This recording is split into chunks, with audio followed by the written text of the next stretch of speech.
let me ask you this. Donald Trump,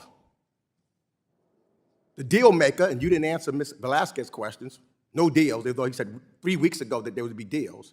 But Donald Trump, not once, not twice, not 3 times, not 4 times, not 5 times, but 6 times failed to pay his debts on his business and went bankrupt. And you're going to call that a good businessman?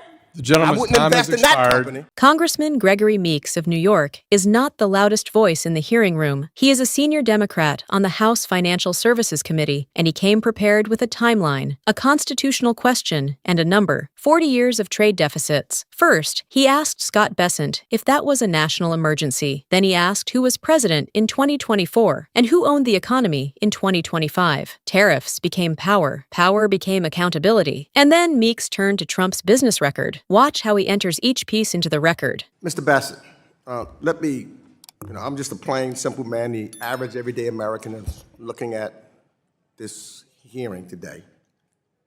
So can you tell me, first, does trade deficits constitute a national emergency? The hollowing out of the U.S. manufacturing No, just yes or no. class. Yes or no? Yes or no, It's a national emergency, sir. It does. It does. You're telling me trade deficits equals a national or creates Persistent and prolonged. Okay. Yes, sir. And do you know also, sir, that for the last 4 decades, we've had trade deficits in the United States of America, and nobody said it was an emergency? Democratic and Republican presidents? You know what that says to me? That it's not an emergency because it hasn't been for 4 decades.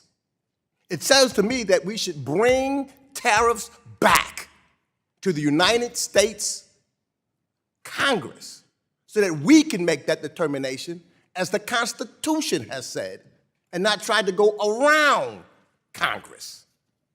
That's just unbelievable to me. Let me ask this question. Maybe I missed it. Who was the president, and who has been the president since January 20th, 2025?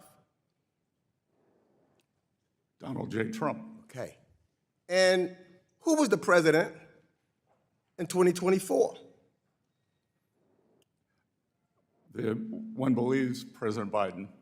One believes? Are you one of those non-believers that the election, the American people didn't vote?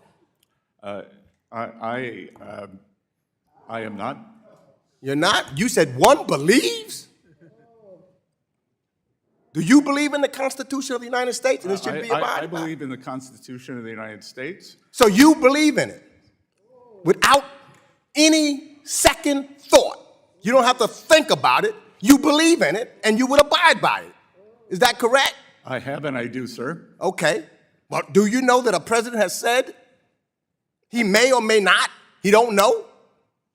Let me ask this question. I couldn't believe my ears.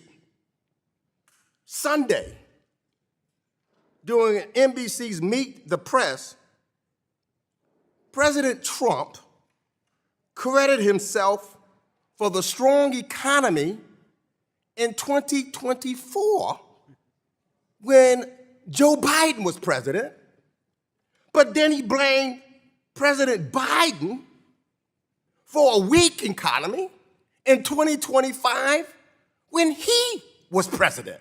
Now, I'm not so sure how the American people puts that together.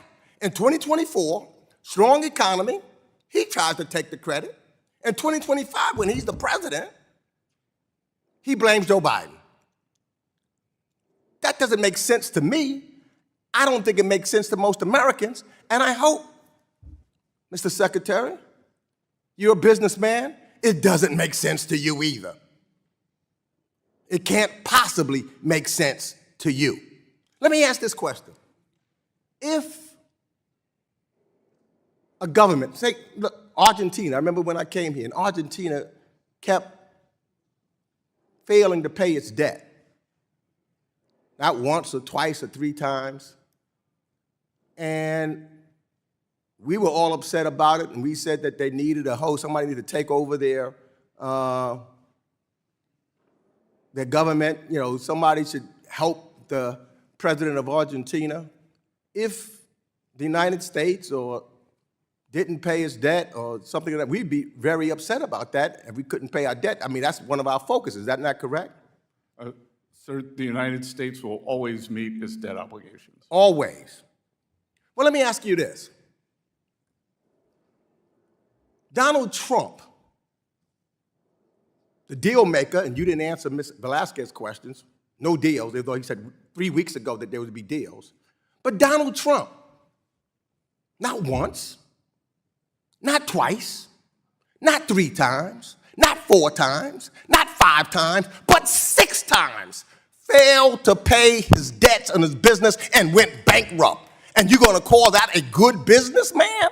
The gentleman's I wouldn't time has invest in that expired. company. The gentleman's time has expired. Meeks did not close that exchange with volume. He closed it with sequence. First, he forced the witness into a yes or no answer. Did trade deficits constitute a national emergency? Scott Bessent, testifying as Treasury Secretary, said yes. Then Meeks placed that sworn testimony against the timeline. For 40 years, according to Meeks, the United States had lived with trade deficits under Democratic presidents and Republican presidents. Same condition, different administrations, no emergency on the record. That was the conflict of the clip. If the problem existed for 4 decades, why did it suddenly justify emergency power now? Meeks did not bring a court order, a settlement agreement, a sealed file, or a binder full of redactions. He brought something simpler: names, dates, numbers, and exact answers under oath. The number was 40 years. The date was January 20th, 2025. The names were Joe Biden and Donald J. Trump. The phrases were direct. Biden was president in 2024. Trump had been president since January 20th, 2025. Those answers were entered into the hearing record by the witness himself. Then, Meeks connected that timeline to Trump's public claim. According to Meeks, Trump credited himself for the strong economy in 2024 when Biden was president, and blamed Biden for weakness in 2025 when Trump was president. That is the pattern: credit pulled backward, blame pushed outward, responsibility left unresolved. Bessent's response did not cure the problem. He confirmed the timeline. He testified that he believed in the Constitution.